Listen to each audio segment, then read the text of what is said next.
à l'émission Le Haut du Lac sous les projecteurs, une émission 100% locale mettant en vedette nos artistes d'ici. Aujourd'hui, deux artistes de la relève vous seront présentés, l'interprète Félix Côté et la maquilleuse et esthéticienne Tania Asselin. Restez à l'écoute puisque Tania nous fera un maquillage. Okay. Allô Tania? Allô! Merci d'avoir accepté notre invitation. Mais ça fait plaisir. Donc, on va parler de maquillage. Yeah. Donc, ça fait combien de temps que tu maquilles? Ben ça fait vraiment très longtemps, je pourrais pas dire exactement, mais tu sais quand j'ai commencé, j'étais en secondaire 1, puis même avant, tu sais quand j'étais jeune, je jouais tout le temps dans le maquillage de ma mère, j'étais vraiment tannante. Mais sinon, ça a plus commencé au secondaire. Là, je maquillais mes amis, puis tu sais, je m'achetais du maquillage, puis c'est vraiment là que ça a commencé. Tu sais, quand on avait des événements, ben je commençais à maquiller, mettons, tu sais, pour les balles. Mettons, en secondaire 3, j'ai maquillé pour une de mes amies en secondaire 5. C'est là que j'ai commencé à avoir le goût de maquiller. T'as jamais fait, mettons, de formation ou bien de... Tu suivais plus des vidéos, tout ça pour en apprendre je suis une personne très visuelle. Fait que aussitôt que je voyais quelque chose, mettons un maquillage qui me plaisait, ben on dirait que je l'assimilais tout de suite puis je me disais « Ah, OK, je sais comment je serais capable de faire ça. » Fait que j'avais pas vraiment besoin d'écouter de vidéos. C'était juste regarder des images qui m'inspiraient. Sinon, oui, j'ai fait une formation en esthétique. Là, j'ai reçu vraiment une base, tu sais, comment... comment choisir la couleur d'un fond de teint correctement, c'est quoi la shape idéale d'un sourcil, vraiment des bases. Mais c'est pas là que j'ai appris, c'est pas là que j'ai trouvé mon talent en maquillage. Ça s'est passé vraiment avant ça. Là, j'ai reçu les bases qui sont très pratiques, mais sinon, ça s'est passé avant. Est-ce que ça arrive souvent que tu fais beaucoup d'événements? C'est comme il y en a beaucoup qui viennent te voir et te demandent je peux-tu avoir un maquillage? Oui. Pour Noël, pour les parties d'employés, les parties des fêtes. Sinon, pour les mariages, les balles, pour des séances photos, vraiment, là, normalement, mon été est presque tout booké toutes les fins de semaine. Puis dans le temps des fêtes, là, ça roule pas mal aussi, c'est vraiment le fun. Est-ce que tu fais un peu de maquillage d'Halloween ou tout Oui, ça? Le maquillage d'Halloween, j'adore ça aussi. C'est sûr que ça arrive juste une fois par année. Faudrait que j'en fasse plus souvent, mais quand c'est l'Halloween, oui, j'en fais quelques-uns puis j'adore ça. Quand tu fais des mariages, tout ça, tu dois maquiller quand même beaucoup de personnes. Tu maquilles-tu toutes les demoiselles d'honneur, toutes ensemble? Mais normalement, oui, c'est ça qu'on me demande. Tu sais, quand je me fais maquiller pour un mariage, la plupart du temps, ben, je me déplace. Puis oui, c'est les demoiselles d'honneur, des fois 4 ou 5 demoiselles, puis la mariée. Ouais. Ça, c'est comment tu trouves ça, là, vraiment là, beaucoup de maquillage à faire en même temps, que ce soit pour les balles, parce que les balles, là, ça doit être des journées... Oui, c'est vraiment des journées complètes, ouais. Puis comment tu trouves ça, là, de gérer ton temps aussi, de gérer tes clientes qui viennent te voir aussi? Oui, oui. Bien, je trouve que ça donne une belle ambiance. Il y a comme un certain stress qui est là. Une petite pression, mais en même temps, ça fait juste en sorte que ça va encore mieux. Il faut que je rentre dans mon temps environ 1 heure, 1h10. Puis c'est ça. Fait que, mais je suis habituée, fait que ça se passe bien. T'sais. Puis non, je trouve ça le fun. Aussi, tu t'offres d'autres services que le maquillage. Donc, tu fais quel genre de choses en esthétique? Ben, en étant esthéticienne, là, en ce moment, je fais des faciales, donc des soins du visage personnalisés là, selon le type de peau. Sinon, je fais l'épilation aussi, l'épilation des sourcils. Puis pour ce qui est de l'esthétique, c'est ça. J'utilise tout le temps des produits d'ici. Donc, Ta peau, ton fruit, des produits faits avec des bleuets du lac Saint-Jean. C'est vraiment des produits que j'adore parce qu'ils respectent mes valeurs. Ils sont pas testés sur les animaux, sont faits avec des produits naturels, sans parfum, sans produits chimiques. Fait que ça, c'est vraiment quelque chose qui t'encourage aussi. Oui. Oui, c'est vraiment quelque chose qui est important pour moi. Sinon, je travaille aussi avec les produits Zora. Donc, c'est aussi dans la même chose. Là, les produits sont naturels, pas testés sur les animaux, biologiques. Fait que je travaille avec ces produits-là. En gros, tu as fait vraiment comme un cours en esthétique avec tout ce qu'il y avait donc les ongles, tu disais que tu t'en fais un peu, tout ça, tu as vraiment eu la technique? Oui, toute la formation complète. Là. Donc, ça comprend les soins du visage, les soins du dos, l'épilation, la manicure, pédicure. Ça, c'était combien de temps? Ça devait pas... 1 an et demi. 1 an et demi? Ouais. Tu l'as fait ici? Non, je l'ai fait à Québec. À Québec? J'ai vraiment aimé ça. Est-ce qu'il y a quelque chose que tu aimerais faire plus tard dans des projets, que ce soit dans quelques années ou même cette année? Bien, j'aimerais bien faire des vidéos pour partager, mettons, mes avis sur certains produits ou bien, essayer les produits en vidéo puis en parler, t'sais. Comme des genres de vidéos, tu peux faire les maquillages, tout ça, comme pour montrer... Oui. Tu sais, mettons, parler de différents styles de maquillage ou parler de différents produits. Ouais, ça, j'aimerais De vraiment ça. montrer aussi, tu sais, exemple, Ta peau, ton fruit, tu sais, c'est une compagnie qui est quand même récente. Fait que, Oui, tu sais, pour qui est édifiée en montrer, plus. puis ça serait quelque chose qui pourrait être plus tard. Ouais, vraiment. Ben, c'est dans mes projets futurs, là. J'aimerais vraiment ça. C'est quel genre de maquillage que tu aimes le plus faire? Ou bien, tu sais, que tu es plus habituée à faire sur tes clients? Ben, ce que j'essaie de faire le plus, c'est surtout de faire ressortir la beauté naturelle de la cliente puis de respecter son style. C'est vraiment quelque chose qui est important, tu sais. Parce que je pourrais pas arriver pour faire « Ah, tiens, cette personne-là, je vais y faire un smoky eyes super intense. » Puis, tu sais, ça ne fitera pas sur la personne. Fait que j'y vais pas avec ce que j'ai le goût de faire, genre le matin en me levant, tu sais. Je regarde la personne, puis tu sais, je la file un petit peu, j'attends de voir tu sais, qu'est-ce qu'elle veut un peu, puis je vais surtout au feeling, tu sais. J'essaie de faire ressortir la beauté naturelle de la personne le plus possible. Mais est-ce que ça arrive aussi, il y en a qui viennent te voir avec des photos, j'aimerais quelque chose qui Oui, ressemble absolument. à ça, mais tu es capable de l'adapter pour une personne? Oui, vraiment. Tu sais, s'il y a une fille qui m'arrive avec une grosse ligne d'eyeliner, puis comme je veux ça, tu sais, des fois, ça fit pas tout le temps sur son visage à elle. Fait que dans ce temps-là, je lui dis, tu sais, peut-être que je pourrais plus faire ça à la plage, je pense que ça ferait plus ressortir ton regard comme ça. Puis, ouais, ça dépend vraiment là, des personnes. Mais aussi, quand une cliente vient te voir pour un maquillage, est-ce que ça arrive aussi que, exemple, je vienne te voir avec le chandail que j'ai présentement, puis je te dis, qu'est-ce qui pourrait faire beau avec ça? Ça arrive-tu aussi? Oui, ça arrive vraiment souvent. Comme par exemple, les balles. Les balles, c'est pas mal tout le temps ça. Tu sais, quand ils viennent me voir, je suis comme, OK, montre-moi ta robe, tu sais, ça a l'air de quoi? Puis... Mais souvent, ben, c'est la première idée qui me pop, on dirait, je me dis, OK, ça va être vraiment dans ces teintes de couleurs-là. Puis Faut pas que ça soit trop foncé ou trop clair aussi, parce que, tu sais, si c'est une robe qui est assez simple, faut que... Ouais, faut équilibrer, là, Ouais, entre les faut deux, équilibrer. Faut ouais, pas ouais. qu'exemple, une robe qui est full brillant, full motif, il faut que les yeux, ça soit extra, là, quand même. Là. Ouais, ben, tu sais, c'est surtout d'aller équilibrer avec les yeux et les lèvres aussi. On peut pas mettre l'accent sur les lèvres et sur les yeux. Il faut adoucir à un moment donné aussi. OK, merci beaucoup, Tania. Mais ça fait plaisir. Donc, on va aller à une mini perfo de toi qui va maquiller. Yeah! Donc, on fait ça tout de suite. Parfait!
J'achète local, Maria Chapdelaine, qu'est-ce que c'est? Eh bien, c'est une émission produite en collaboration avec la SADC Maria Chapdelaine qui vise à promouvoir les entreprises d'ici et ça dans tous les secteurs d'activité.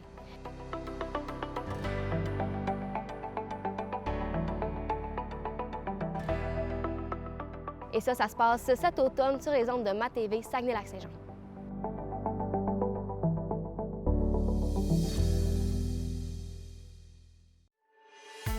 Moi, au CFP, là, ça a été vraiment des belles années. J'ai eu du fun là. Dès la première semaine, les premiers mois, tu sais si tu es faite pour ça. La formation est vraiment complète. Puis on apprend dans ce qu'on aime, dans notre passion. Chaque fois que j'allais à l'école, je savais que j'allais pratiquer un domaine qui me passionne. J'avais des professeurs qui étaient hyper stimulants. C'était la première fois que je tissais des liens avec des enseignants. Tout un écolier à partir de DEP.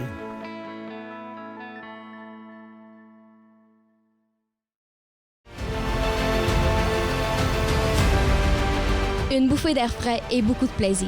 Voilà les mots qui décrivent le mieux Adossez-vous. Passant des entrevues aux chroniques, il y en a pour tous les goûts. Alors, si on devait vous donner un conseil, ce serait de bien vous adosser à votre siège, parce qu'Adossez-vous, ça commence cet automne sur les ondes de MaTV Saguenay-Lac-Saint-Jean.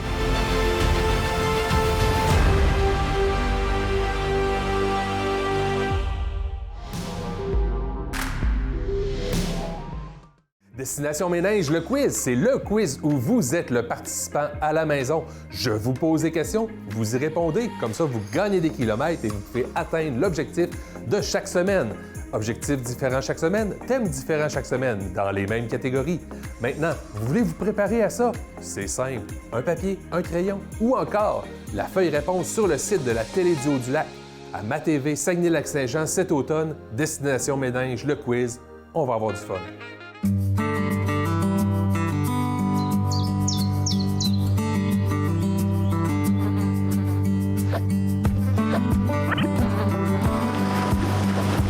Sam, j'en reviens pas. Quand je pense que ce légume-là va pousser dans du compost fait à partir de nos restants de table.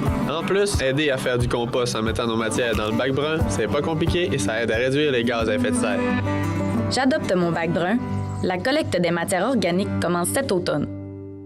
On vous présente Impro en 4 coins. Impro en 4 coins, c'est un tournoi d'improvisation 2 contre 2 qui respecte les règles de distanciation sociale émises par la santé publique.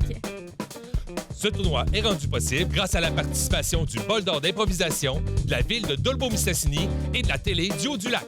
Suivez-nous cet automne sur MaTV Saguenay-Lac-Saint-Jean.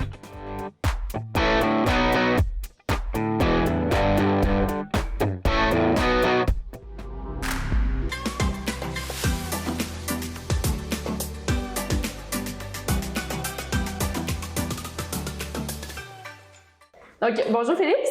Allô? Ça va bien? Oui, toi? Oui, merci. Donc, toi, tu chantes depuis, ça doit faire un méchant bout. Oui, ben je pense que mon premier spectacle sur scène, j'avais 6 ans. Mais tu sais, je chantais sûrement avant ça, là, mais mon premier spectacle, j'avais 6 ans. C'était à quel endroit, tu t'en rappelles-tu? C'était au centre civique à Dolbeau. C'était avec les crooners-cogneurs, avant que ça s'appelle des crooners-cogneurs. Je faisais des back vocals sur Mustang Sally avec le groupe à mon père. Donc, cette passion-là de musique, ça arrive de où? Ben c'est sûr que mon père puis toute sa famille sont 3 profs de musique sur 4 là, chez mon père. Fait que c'est sûr que ça fait partie de notre famille depuis toujours là, la musique. Fait que j'ai pas de souvenir d'avoir vu mon père pas faire de musique pendant plus de 2 jours en ligne dans ma vie. Fait que je pense que ça vient vraiment de lui. Okay. Si on parle de ton parcours, comment tu as commencé à chanter, ton parcours, que ce soit en milieu scolaire ou ailleurs, ça ressemble à quoi? Ben comme je disais, mon premier spectacle à 6 ans avec les crooners, on n'a pas commencé en gros à ce moment-là. Là, puis on a fait un petit spectacle, ma sœur a participé aussi, mon frère participait aussi. Puis mes parents n'ont jamais voulu nous pousser là-dedans plus qu'il faut. Ils voulaient vraiment que ça vienne de nous pour pas que ça soit comme forcé. Ouais, c'est ça. Fait que c'est ça. Par la suite, vers 10 ans, mes parents se sont mariés, ils ont fait un autre spectacle puis, dans lequel on a participé plus. Puis j'avais écrit des petites chansons cute, là. J'ai jamais vraiment été très bonne pour composer, mais à 10 ans, ça a l'air que je voulais me lancer là-dedans. Par la suite, mon premier spectacle plus professionnel s'est passé à 12 ans, après que le directeur artistique de la salle ici, quand j'avais 12 ans, m'a entendu pendant un spectacle qu'on avait fait avec mon école primaire à ce moment-là. Puis c'est là que j'ai commencé à faire plus de spectacles puis à faire ça de façon un petit peu plus professionnelle.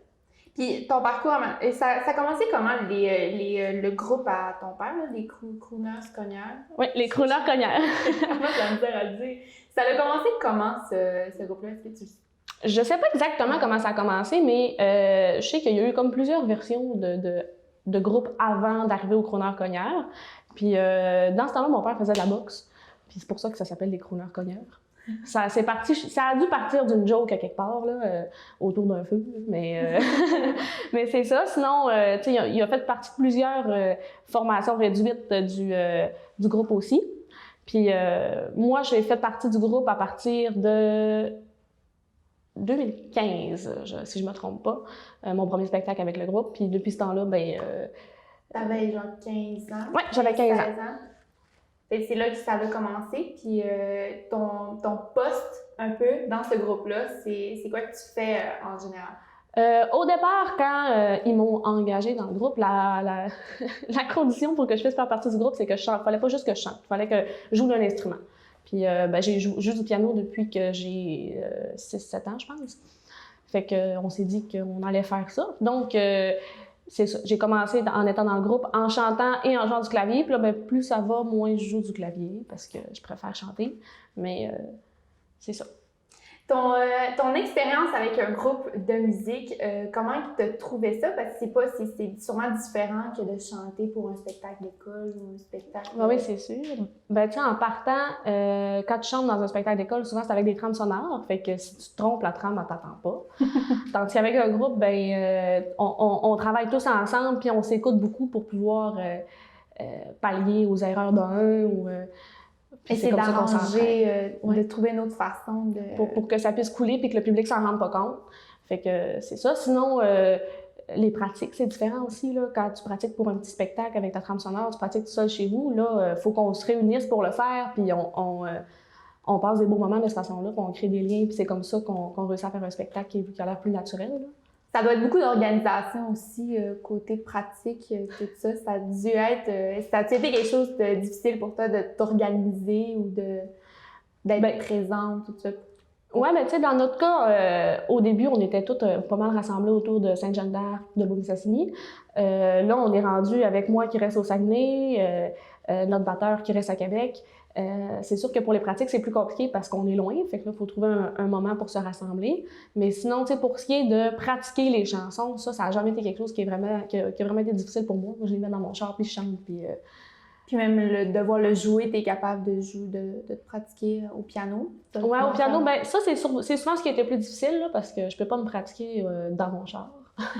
Je peux pas me pratiquer en marchant, en écoutant de la musique. Il faut que je sois assis en avant d'un piano, il faut que je trouve le temps de le faire. C'est ça que j'ai toujours trouvé un petit peu plus difficile. OK.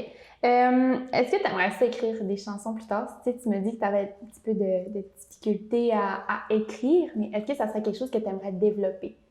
Oui, ben c'est sûr que c'est toujours quelque chose qui m'a intéressée. Je dis pas que je passe pas du temps, des fois, tout seul à mon piano ou avec ma guitare à essayer de composer quelque chose ou bien juste d'improviser de la musique. C'est sûr que j'ai toujours aimé ça, mais c'est sûr que dans un futur rapproché, j'ai pas prévu écrire de chansons. Là. Si ça vient, si j'ai de l'inspiration, tant mieux, mais sinon, j'ai jamais forcé dans ce sens-là. Parce que aussi, ça peut t'ouvrir des portes un peu, tu sais, avoir des chansons originales. Non, c'est clair, là. C'est sûr que ce projet-là dans ma vie, que la musique prendrait une autre tournure si je me mettais à composer des chansons. Là. Ça serait plus simple de me produire parce que j'aurais pas à prendre les chansons de quelqu'un d'autre. Là. Est-ce qu'il y a un artiste qui t'inspire beaucoup pour ta musique, que tu aimes vraiment ça, reproduire sa musique? Ça change souvent. Là, pour l'instant, je dirais que Billie Eilish est assez présente dans ma vie et dans mon cœur. Mais ça change vraiment souvent. Là. C'est sûr que j'ai trippé beaucoup sur Tina Turner, puis je faisais ses chansons, puis j'arrêtais plus. Il y a un bout que c'était Janis Joplin que je trippais, puis que je faisais ses chansons. Là, en ce moment, c'est Billie Eilish que je trippe plus. Mais y a-t-il un style de musique que tu trouves qui te ressemble un peu plus, ça, parce que le groupe que tu fais partie, c'est beaucoup de vieilles chansons, c'est comme rétro un peu. Ouais. Y a-tu un artiste que tu admires beaucoup dans ce style-là? Tina Turner. Clairement. Clairement, Tina, c'est la mienne. Mais ouais, je dirais que dans ce style-là, le style de Tina, quand je me produis sur scène, je crois que c'est ce qui me ressemble le plus, ce que j'aime le plus faire. Mais, tu sais, pour enregistrer une petite vidéo ou quelque chose comme ça, je préfère des petites chansons plus récentes, mais plus douces aussi, là. Plus facile à faire piano-voix. Mais ce style rétro-là que le groupe a, est-ce que c'est quelque chose que t'aimes avoir à faire? Parce que c'est juste la façon de s'habiller ou pour que ça fasse avec la musique, c'est quelque chose que t'aimes vraiment? Oui, ben c'est sûr que ça a toujours été mon style de musique fétiche. Je veux pas, mon père a toujours joué ça quand j'étais petite, fait que j'ai été élevée à ça, là, avec des crooners, puis Frank Sinatra, puis... Y a-tu... je sais que ton père joue beaucoup d'instruments de musique, mais y a-tu un instrument que t'as toujours voulu apprendre à jouer, mais que t'as pas appris? Ou bien quelque chose que t'aimerais ça apprendre plus tard? Le violon, c'est l'instrument... Violon-violoncelle, c'est les deux instruments qui m'impressionnent le plus, je pense. Je pense que c'est long avant les cours puis apprendre tout ça. Oui, mais c'est un instrument qui est assez difficile à jouer quand même. Hein? Mais sinon, de façon plus réaliste, la guitare, j'aimerais ça maîtriser la guitare un jour sans passer ma vie à avoir mal aux doigts. Mais c'est quand même facile à... Je pense que c'est quand même facile d'apprendre la guitare parce que tu peux y aller par toi-même. Tu n'es pas obligé d'avoir de cours. Tu sais, sur Internet, il y a plein de... Oui, il y a plein de vidéos, il y a plein d'applications aussi sur mon téléphone. Juste que tu aies une guitare... Oui, puis que tu prennes le temps. Oui, c'est vraiment le temps, c'est la patience aussi pour apprendre un instrument, parce que je pense que le piano, c'est quand même un instrument qui doit être... c'est facile, mais ça doit être difficile à apprendre puis à vouloir apprivoiser, si on peut dire. Oui, ben c'est sûr que j'ai commencé à en jouer, j'avais, 6-7 ans. Jusqu'à l'âge de 12 ans, je m'accompagnais pas en chantant, là. Je faisais juste, c'est quand même beaucoup, là, mais je faisais des pièces de piano classique, je faisais des cours. Mais j'ai arrêté avant d'entrer au secondaire. Mon horaire ne le permettrait plus. Puis de toute façon, je pratiquais pas parce que je me trouvais rebelle. Donc, c'est ça. Puis à partir du moment où j'ai arrêté de suivre des cours, c'est là que j'ai commencé à m'investir plus et à apprendre des chansons que moi j'aimais. Tu sais, le fait d'avoir des chansons qui m'étaient imposées, je pense que c'est ça qui me bloquait un petit peu. Bloquait un peu, c'est peut-être pas des chansons que tu appréciais nécessairement. Devoir apprendre une chanson que tu apprécies ou que tu aimes beaucoup. Mais tu sais, ça donne une petite poussée. Oui. Est-ce qu'il y a un rêve que, en tant que chanteuse, un rêve là, que tu aimerais vraiment ça accomplir ou pouvoir vivre un jour? J'ai des petits rêves. Moi, j'ai plein de petits rêves, je dirais. Tu sais, mettons, j'ai toujours voulu chanter « Je suis malade » de Lara Fabian sur une scène. Puis là, j'étais supposée de le faire avant l'apparition de notre amie, la COVID. Mais là, ce n'est que partie remise.